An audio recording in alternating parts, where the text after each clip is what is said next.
Ladies and gentlemen, welcome back to Gaming with me, Tony Mo, and we're here today doing a bit of a live commentary. Saturday, figured I'd pop out a video when I don't normally pop out a video, and I wanted to do something a bit different. Not so much a bit different, but normally when I do a live commentary, normally when I do any video where I actually want the recording to be worthwhile, I have some warm-up matches, right? Many of us, we jump into a game we haven't played for a day, 2 days in my case, and, you know, we gotta warm up. We gotta scrape off the rust. Gotta break out the old PB blaster, get the rust off, and get back into the swing of things.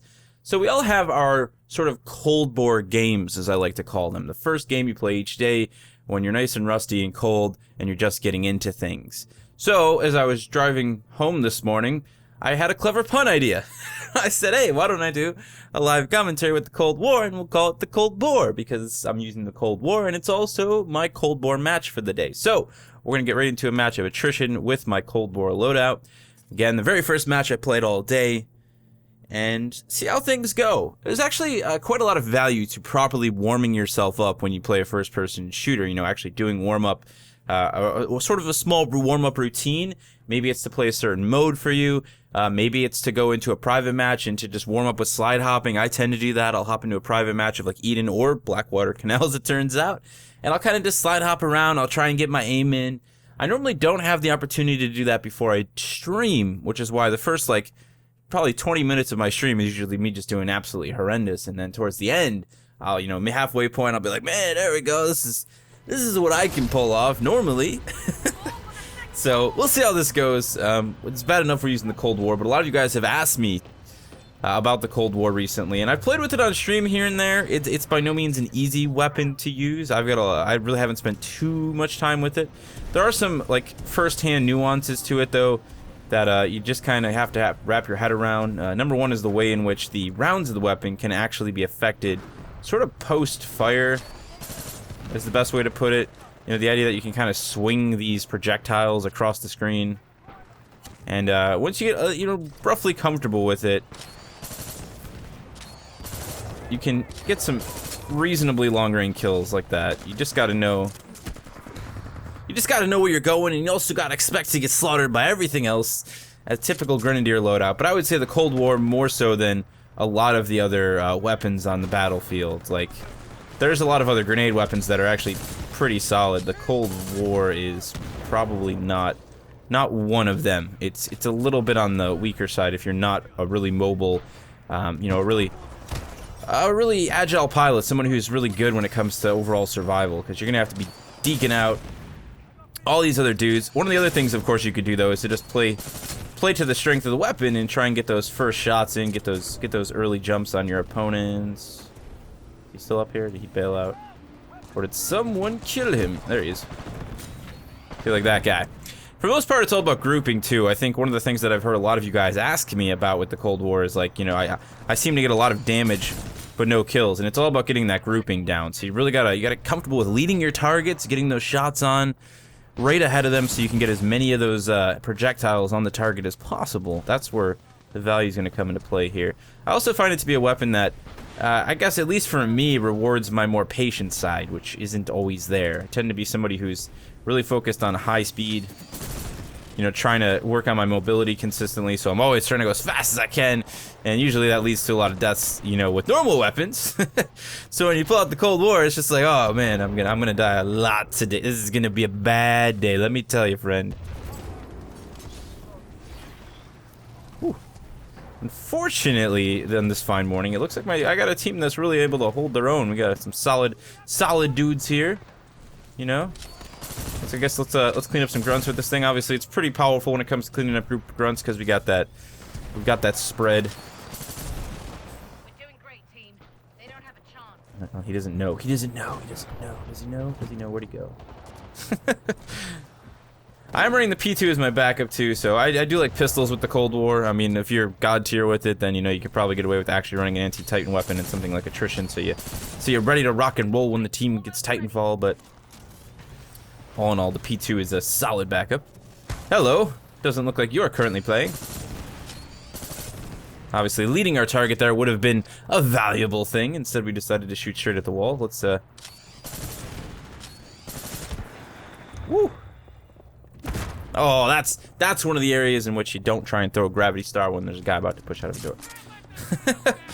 That's also one of the more frustrating sides of the Cold War right there, is when you're like, man, I really should have had that, but I just didn't, because yeah, a lot of shots ended up landing elsewhere. That's what I'm talking about with being able to really direct these shots last second, though, guys. Super powerful element of the Cold War. You're not going to get all the rounds, obviously, on target when you swing shot like that, but you can at least get one or two, and if you're dealing with a, enemy with very low health, well, then it's going to be absolutely fantastic. Oh, look at that, look at that. Oh, boom, boom, boom. He's got him with the punch. I can't tell if I'm more delirious in the morning or if I'm more aware. It's kind of an on and off thing, so. It's really cold here in Buffalo. We got the cold weather back, guys, so. These rounds also are affected by the gravity star, so that's one thing to consider as well. You know, if you're someone who likes doing a little bit of a GS combo with your grenade launches, this is a weapon that is very potent in that specific range. Unfortunately, we're gonna go ahead and get our Titan on the ground because they've got a lot of pilot sentries down there and a lot of Titans. Let's see if we can bring good old Squash into the mix and do a bit of a tango, a bit of Donnybrooking, eh? The epileptic bomb, taking some damage back here. Missed the tone. And let's bring things on. Here we go. You know what? I really want Respawn to add the ability. I was talking about this on stream, guys, to remove the little like arch thingy, because honestly, I don't like it. I don't need it. I've played enough Scorch, and it kind of feels distracting to me. I know it's a silly thing to say, but it really does. Ooh, you are gonna burn, my friend. You are gonna burn. Extra crispy. Well played, Blue Knight. You know what would be a cool future addition to this game is dual executions. So the idea that you could team up with your friends and double execute Titans, like, you know, like sort of maybe one Titan pushes the other Titan, and as that Titan gets knocked over, then your teammate comes along and actually rips their arm off or something. You know, co-op executions would be sick. I would pay real world money for those in a heartbeat. Not sure what that says about me, but I would. This is a very slow going match, man. This is, you know what's the problem with your Cold War, right? The idea of a Cold War match is that sometimes it's heavily influenced by the other team. So early on in the morning like this, I do tend to see that there's not as many of the more hardcore peeps on. Not judging people who play in the morning, but I feel like occasionally I get some crummy matches in the morning, you know, depending on what team I'm on. So, for example, the other team right now, they're having a bad day. They're having a real bad day, whereas we're having a great day. I mean, I'm in third place with the Cold War. That says quite a bit about our current team's position and the lack of, you know, I guess you could say competition I've had while trying to use this thing. Look at these guys. What are they doing? You know, like, you're gonna die, bro. I'm in a Titan. You're trying to shoot me with like a charge rifle on the ground while you're visible. Hey, look at this guy. Look at this. Look at this. Look at this. This is what I'm talking about. Man, you know, these guys haven't had their coffee. They didn't eat their Wheaties this morning. Maybe they had a long night. They're a bit hungover. I don't know, man. But they're playing like a bunch of scrubby, salty fools. And we are going to get a nice, quick, clean win this morning for our Cold War match. So, and what I want you guys to really consider is, you know, what do you do to warm up in Titanfall 2? You know, to sort of to get that rust off, to you know, to get yourself past that Cold War match.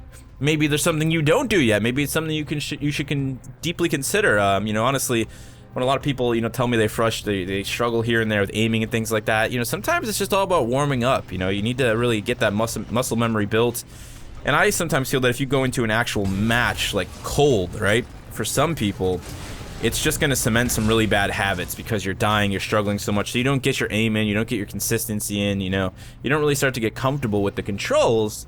And long term, I think that can actually harm you. You know, I used to be like that with Halo. I would legitimately have to go warm up, you know, in just like a private match and just kind of work around, you know, focus on getting my aim down. I'd pick objects out in the environment and I'd, you know, maybe turn the corner and try and pop, shoot a few of them here and there.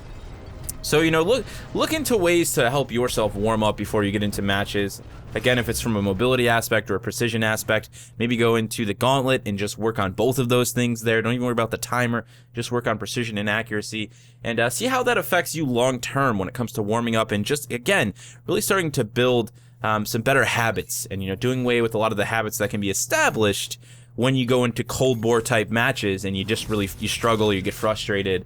Like I've said time and time again, guys, if you are frustrated, if you're really genuinely struggling, chances are you're not going to learn too much. You're just going to end up, being more frustrated and more frustrated, and that's really going to impede the learning process. So take what I said today, consider it, and maybe give yourself a chance with the Cold War. I'm probably going to be playing a bit more of this. I do have a Cold War loadout planned for the future. This is the one Grenadier weapon outside of the EPG that I haven't really tangled with too much when it comes to YouTube content. So keep an eye out for that. You guys have a great weekend, and I'll see you in the next one.